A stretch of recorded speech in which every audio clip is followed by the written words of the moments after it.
Fala para mim, cara, o que você acha do Prometheus?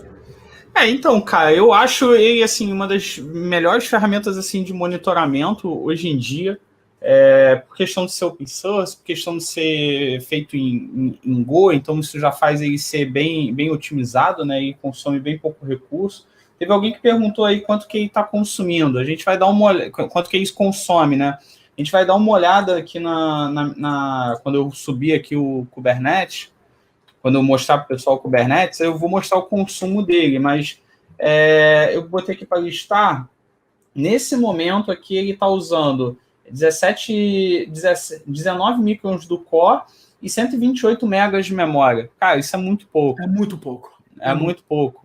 Tudo bem, ele não está assim, ele não tá na porrada aqui monitorando tantas coisas assim, mas mesmo com ele em pé assim no default, 128 megas, pô, é muito pouco, né?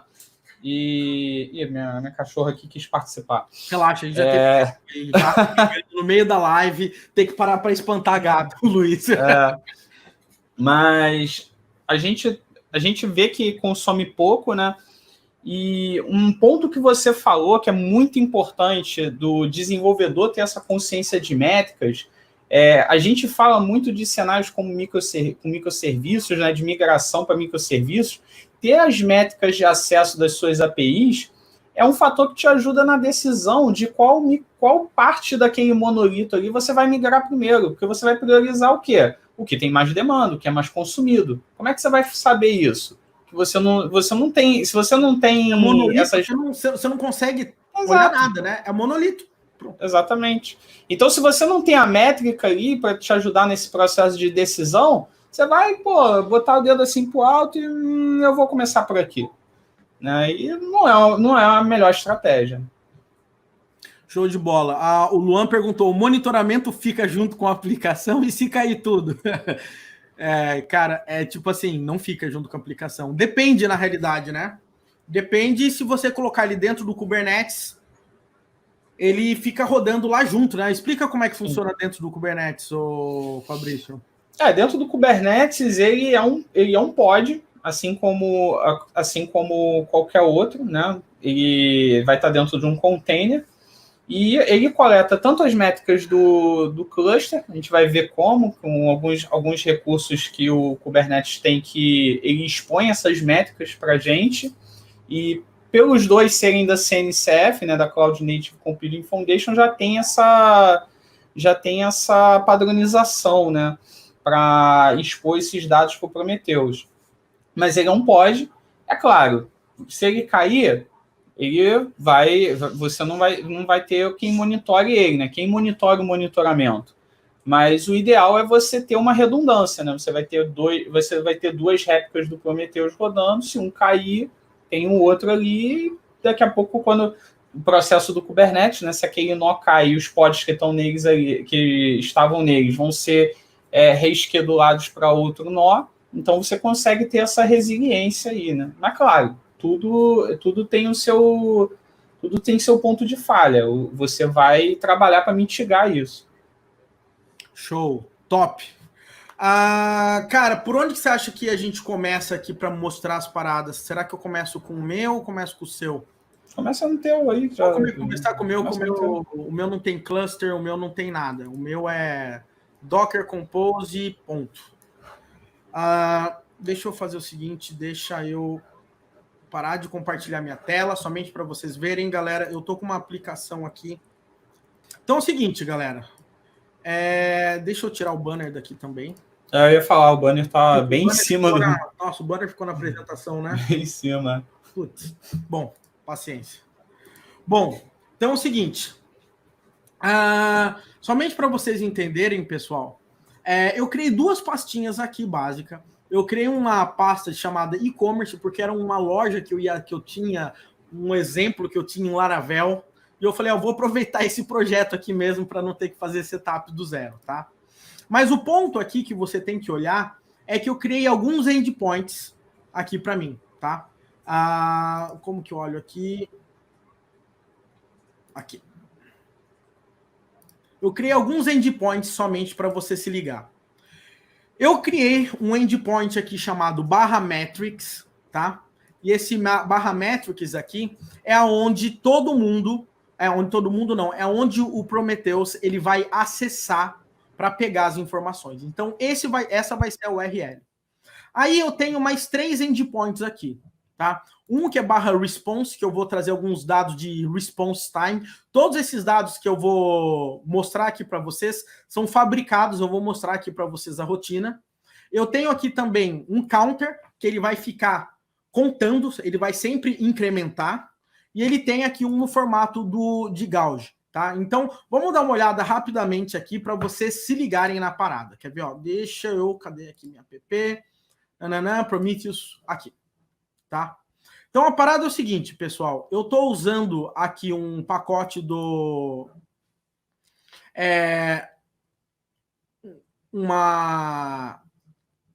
uma lib própria do PHP, de Prometheus para PHP.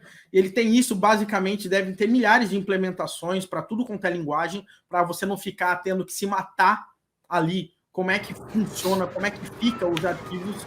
Tem uma porrada, cara. Que a gente vai passar. Se entrar no GitHub e digitar qualquer linguagem, você vai ter esses caras que geram nesse formato que o Prometheus ele traz aí para você. Então, se você olhar aqui, eu tenho aqui essa minha função chamada metrics, tá? E essa metrics aqui, ela simplesmente vai exibir as informações aqui para o Prometheus. Basicamente é isso. São 4 linhas, eu não tive que fazer mais nada aqui, tá? Tem ele vem aqui de um collector registry, mas aqui é detalhe, eu não quero focar em implementação, eu só quero que vocês entendam a ideia. Um outro exemplo que eu tenho aqui é um chamado do gauge, que vai ser aquele barra gauge que a gente vai trabalhar, e que a ideia aqui é falar que quantos usuários online a gente tem, e eu vou ficar rodando um while true aqui, por isso que trava, mostrando quantos usuários eu tenho online, e eu fico gerando um número randômico de 100 a 10 mil. Então, a cada vez que ele fica rodando isso, ele fica exibindo essa informação e mandando aqui para o Prometheus. Legal? Para o Prometheus, não. Para a biblioteca que vai exibir as métricas para o Prometheus vir pegar. Legal? E eu fico esperando a cada 5 segundos ele gera esse camarada aqui. Um outro cara que eu tenho é o counter. Esse cara aqui, ele nunca diminui. Foi o primeiro que eu falei. Ou seja, eu posso até desfazer a venda? Não. Eu estorno, mas a venda, o registro da venda fica registrado para sempre. Então, eu estou colocando aqui para a gente ter um formato de histogram, tá? Então, basicamente, eu estou falando assim, ó, eu tenho vendas por idade, tá?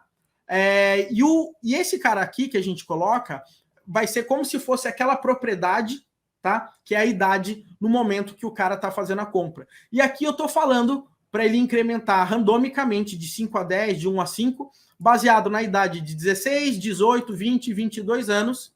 E aqui eu tenho de response time, que é um outro camarada aqui. Na realidade, aqui é gauge, aqui é counter e aqui é o histogram, né?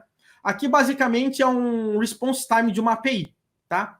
Então, aqui, o response time de uma API de vendas, tá? Então, eu coloquei aqui a escala e eu falo aqui para ele observar esse camarada aqui de 1 a 20 e eu estou falando que é para a API de sales aqui para mim e ele fica rodando, tá? É chato, porque a gente fica olhando esses números, é chato ficar olhando isso, principalmente quando não tem tanta aplicabilidade prática, mas assim que eu estou fabricando esses dados falsos somente para a gente conseguir ter conseguir se aproximar um pouquinho mais de realidade para a gente conseguir brincar um pouco mais com esse cara, tá? Então, isso é uma coisa, é o que a gente faz, eu tenho uma aplicação aqui rodando, depois eu vou disponibilizar para vocês no GitHub, tá? Mas basicamente é uma aplicação, eu tenho um Docker Compose aqui para vocês também, tá? Agora, eu vou também mostrar aqui o Prometheus, tá? Aqui tá o Prometheus, eu estou rodando tudo com Docker, tá, pessoal? Então, se você olhar aqui, o Prometheus, ele tem uma pastinha dentro dele, tá? Que é a parte de configuração desse cara. E quando a gente fala que subir e configurar o Prometheus, obviamente, a grosso modo, é algo muito fácil, é porque é fácil mesmo, tá? Se você entrar aqui, basicamente é isso um arquivo de configuração dele, tá? Obviamente, de uma forma mais simplista possível, mas é algo que já dá para você entender como é que funciona. A ideia aqui é que ele tem aqui uma variável global, que ele chama de scrape interval. Esse cara aqui, ele está dizendo o seguinte, olha, a cada 5 segundos você vai ficar pegando essas informações nos endpoints que eu passar para você. E aqui eu tenho 3 jobs que ele vai ficar rodando e que ele vai pegar essas informações, tá? Um job é o Prometheus, tá? Então, o que significa? Esse cara, ele vai se monitorar. Então, eu vou ter as próprias informações, é o Prometheus monitorando ele mesmo para a gente pegar as informações dele mesmo, tá? A gente tem um outro job aqui, que chama App, que é o nosso e-commerce no final das contas, que eu peço para ele acessar o meu Nginx na porta 80, aqui para a gente, o nosso Laravel, o Nginx está na frente do nosso Laravel, aí no caso, tá? E a gente tem aqui um outro chamado Node, basicamente, não há o Node.js, mas sim o Node, a máquina que a parada está rodando, aonde a gente vai monitorar os recursos da máquina, memória, blá, blá, blá, blá, blá, blá, blá, cores e etc, tá? Então, é esse o endereço aqui. Essa máquina aqui, galera, como a gente vai ver recursos, a gente vai utilizar um daqueles exporters que eu falei para vocês logo no começo. Uma coisa é eu ter informação, outra coisa é quando eu preciso da informação de um hardware, de algo que eu não tenho controle. Então, nesse caso, tem exporters e tem esse Node Exporter aqui, que eu vou executar ele dentro do e-commerce, ó. Tem uma pastinha dele aqui, ó. Quando eu baixei, tá? Onde eu rodo esse cara na porta 9100, ele vai expor as informações de máquina para o Prometheus conseguir pegar. Legal? Então, essa aqui é a ideia aqui principal aqui para vocês. Somente para vocês entenderem como é que funciona a parada. Agora eu vou descompartilhar a minha tela.